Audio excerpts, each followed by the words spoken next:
Assalamualaikum warahmatullahi wabarakatuh. Kali ini saya Rini Rismayanti dari Sekolah Tinggi STEBI Bina Esa, jurusan Ekonomi Syariah, dengan NIM 422146 akan membahas tentang Syiah, gerakan Salafiyah, doktrin teologi Asy'ari, pemahaman tentang Al-Manzilah, Bain al-Manzilah Latain, dan perbedaan doktrin teologi Qadariyah dan Jabariyah ihwal status pelaku dosa besar. Guna untuk memenuhi syarat ujian akhir semester, mata kuliah ilmu kalam, dosen pengampu diampu oleh Bapak Denny Maulana.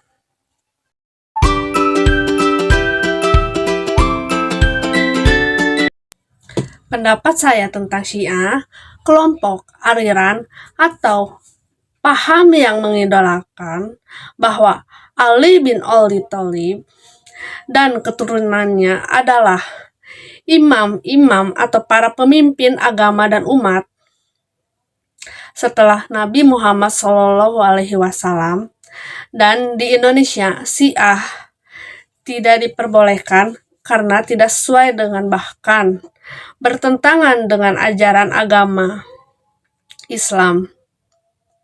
Ketua Dewan Syura Ikatan Jamaah Ahlul Bait Indonesia atau dengan disebut IJABI mengatakan bahwa Syiah dianggap sebagai ajaran sesat oleh kelompok lain sebab dalam ajaran mereka diperbolehkan adanya nikah kontrak atau mut'ah, hingga menambahkan azan ketiga. Syiah dianggap sebagai aliran menyimpang secara garis besar.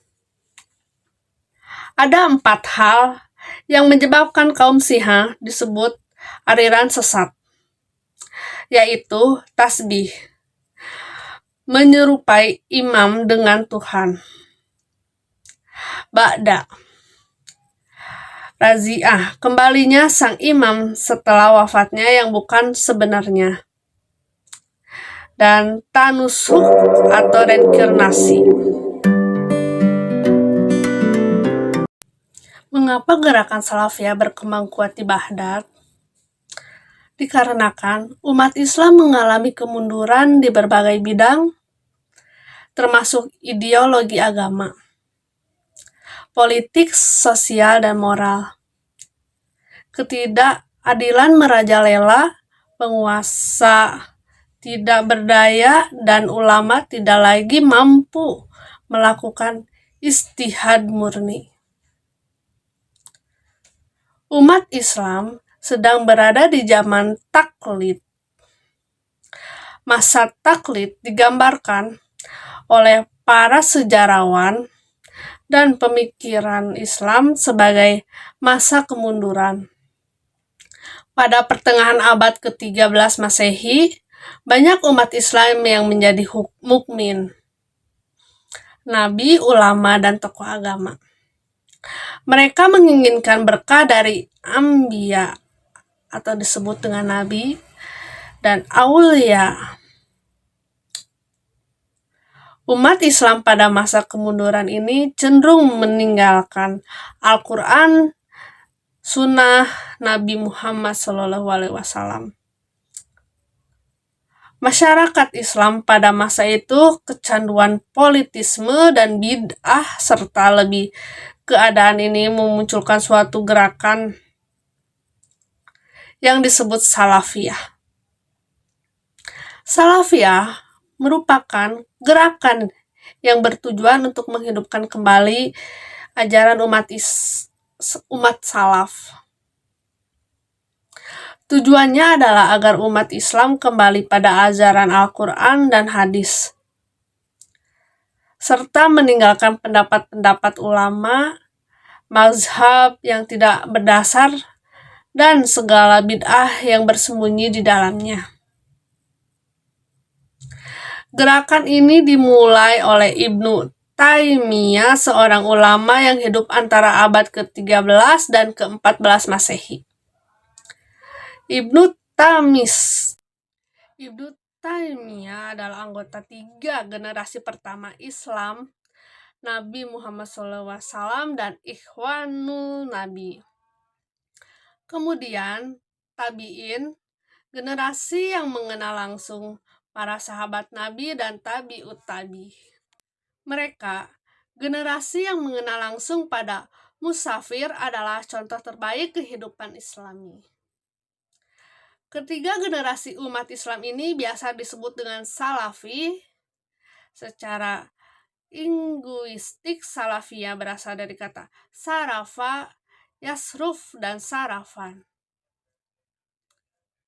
Menurut Ensiklopedia Islam, kata yang bersesuaian adalah takodama dan mada yang berarti masa lalu.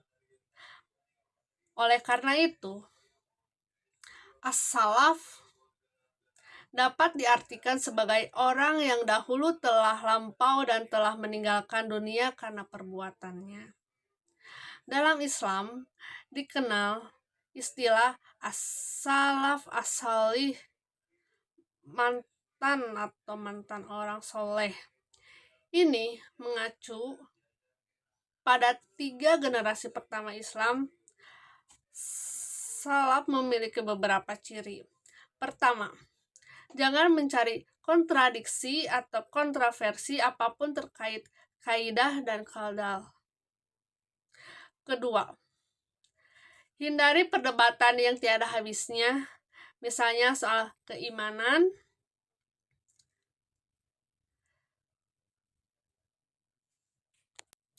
Ketiga, setia kepada Rasulullah Shallallahu Alaihi Wasallam. 4, orang warak dan zahid.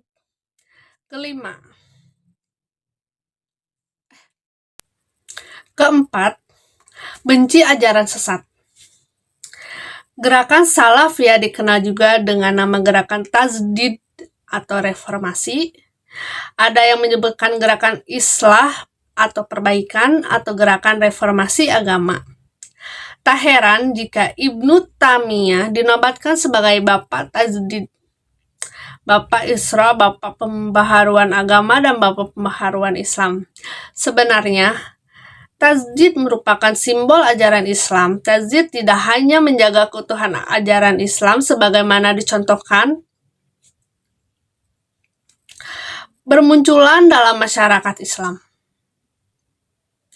Ajaran terpenting gerakan Salafiyah adalah pintu istihad selalu terbuka, dilarang menyalin atau menjiplak tanpa mengetahui sumbernya. Berhati-hatilah saat melakukan istihad atau mengeluarkan fatwa. Dikarenakan gerakan Salafiyah menyebar ke seluruh belahan dunia termasuk Indonesia, antara lain banyak selebritas muslim yang turut mempopulerkan gerakan tersebut. Ibnu Qayyim al-Zawaziyah, Muhammad bin Abdul Wahab, Jamaluddin Al-Afghani, Muhammad Rashid Ridha, Sir Ahmad Khan, dan lain-lain. Menurut Ensiklopedia Islam, banyak ormas Islam di Indonesia yang berbasis pada gerakan salaf, seperti Al-Irshad, Muhammadiyah, Persis, dan Persatuan Umat Islam. Pemahaman doktrin teologi Al-Asy'ari. Ada 7 doktrin teologi Al-Asy'ari, yaitu A. Aliran dan sifat-sifatnya. Menurut ideologi Asy'ariyah, Allah mempunyai sifat-sifat dan tidak mungkin mengenal Allah hanya hakikatnya. Bagi mereka, Allah mempunyai sifat-sifat berdasarkan perbuatannya, meski sifat Tuhan tampak mirip dengan sifat makhluk, namun ada bagian lain yang membedakan sifat Tuhan dengan sifat manusia. Allah mempunyai kemampuan melihat, basir, namun melihat Allah berbeda dengan apa yang dilihat manusia. Allah mempunyai kemampuan mendengar, sami, namun pendengaran berbeda dengan pendengaran manusia.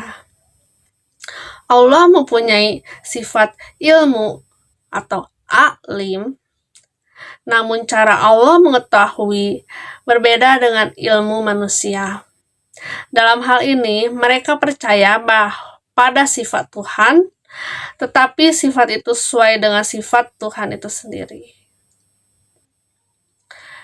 B. Kebebasan berkehendak.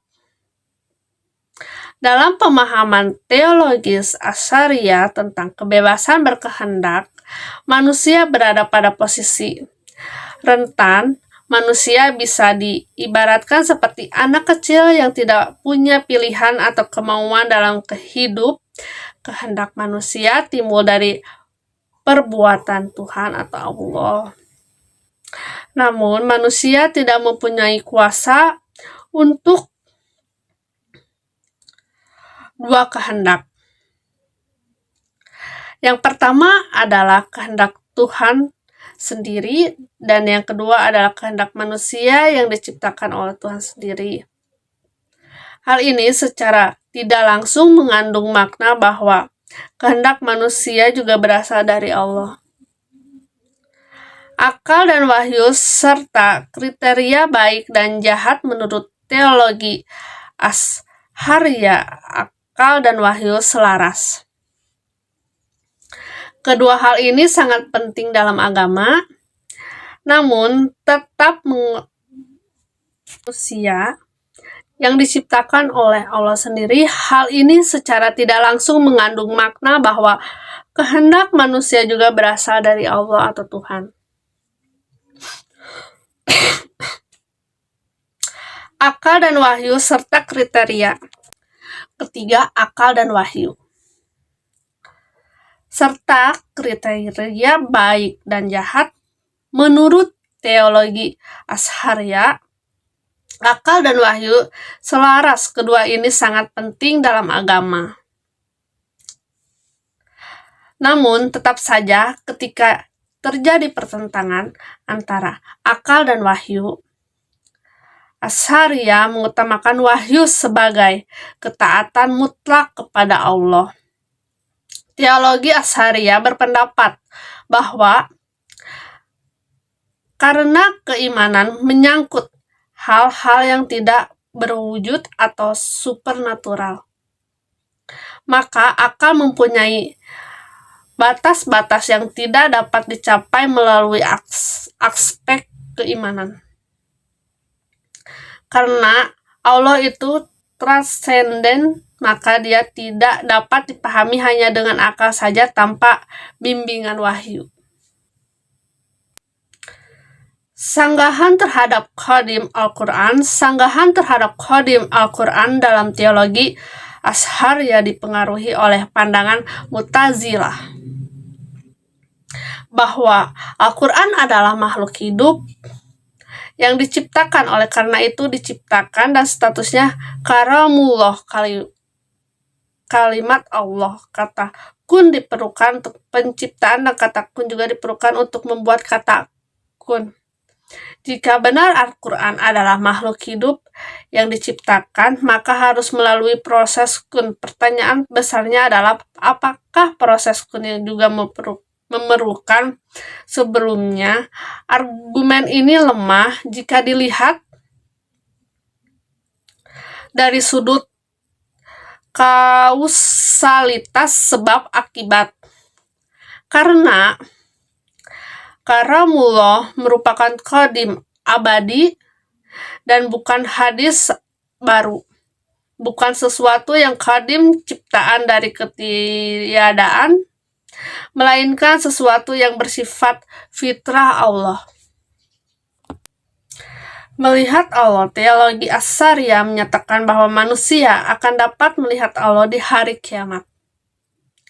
Namun karena sifat Allah di luar pemahaman manusia, maka hati manusia tidak akan dapat melihat di akhirat bahwa itu Tidak mungkin untuk memahami penampakan Allah. Hal ini sesuai dengan firman Allah. Pada hari itu wajah orang-orang yang beriman bersinar, dan mereka memandang kepada Tuhannya. Quran Surat 75, 22, 23. Ashariyah percaya bahwa Allah itu ada dan apa yang ada dapat dilihat dengan pasti. Kelima, keadilan Tuhan dalam perspektif teologi Ashariyah berarti Tuhan mempunyai kehendak mutlak terhadap seluruh ciptaan dan tidak ada yang dapat campur tangan. Tuhan mempunyai kehendak bebas untuk mengirim manusia ke surga atau neraka bagi mereka. Allah tidak terikat kewajiban menghukum orang-orang yang berbuat dosa atau memasukkan manusia ke surga jika berbuat baik. Yang berbuat dosa atau memasukkan manusia ke surga perbuatan baik. Segala sesuatu tentang surga dan neraka dilakukan berdasarkan prinsip keadilan mutlak berdasarkan keputusan Allah dan hak prerogatif ilahi. 6. Posisi pendosa Ashariyah menolak pandangan Mu'tazilah tentang al-manzirah baina al-manzirain. Posisi tengah di antara dua posisi bagi mereka keimanan adalah kebaikan dan ketidakpercayaan, dan tentunya segala sesuatu harus berada pada salah satu bagian tersebut. Namun, orang mukmin yang melakukan dosa besar tidak layak disebut kufur. Status hanya sebagai orang jahat atau pelaku maksiat. Iman seseorang akan hilang hanya jika ia bertindak tanpa pemahaman tentang al-manzilah bain al-manzilatain. Dalam teologi Mu'tazilah, manzilah bain al-manzilatain dijadikan tempat terakhir yang diperuntukkan bagi orang yang tidak dimasukkan ke dalam surga atau neraka. Jadi, manzilah bain al-manzilatain merupakan tempat di antara dua tempat, yakni antara surga dan neraka. Ada aliran manzilatain yang berpendapat bahwa pelaku dosa besar berada di manzilah bain al-manzilatain yang berbunyi. Golongan Mu'tazilah berpendapat bahwa orang yang telah berbuat dosa bukankah mukmin, juga bukankah kafir, tetapi menempati posisi antara keduanya yang dikenal dengan istilah al-manzilah bain al-manzilatain. Perbedaan antara doktrin teologis Qadariyah dan Jabariyah Ihwal selaku pelaku dosa besar. Qadariyah adalah suatu aliran yang percaya bahwa segala tindakan manusia tidak diintervensi oleh Allah. Aliran ini berpendapat bahwa tiap-tiap orang adalah pencipta bagi setiap perbuatannya. Ia dapat berbuat sesuatu atau meninggalkannya atas kehendak sendiri. Adapun ciri-ciri pemikiran paham Qadariyah di antaranya adalah kedudukan akal lebih tinggi dan dinamika dalam sikap dan berpikir. Doktrin ajaran Jabariyah yang ekstrim mengatakan bahwa manusia lemah. Kehendak dan kemauan bebas sebagaimana dimiliki oleh paham Qadariyah. Seluruh tindakan dan perbuatan manusia tidak boleh lepas dari skenario dan kehendak Allah. Sekian penjelasan dari saya. Maaf jika ada kata atau ucapan yang salah. Mohon dimengerti. Assalamualaikum warahmatullahi wabarakatuh.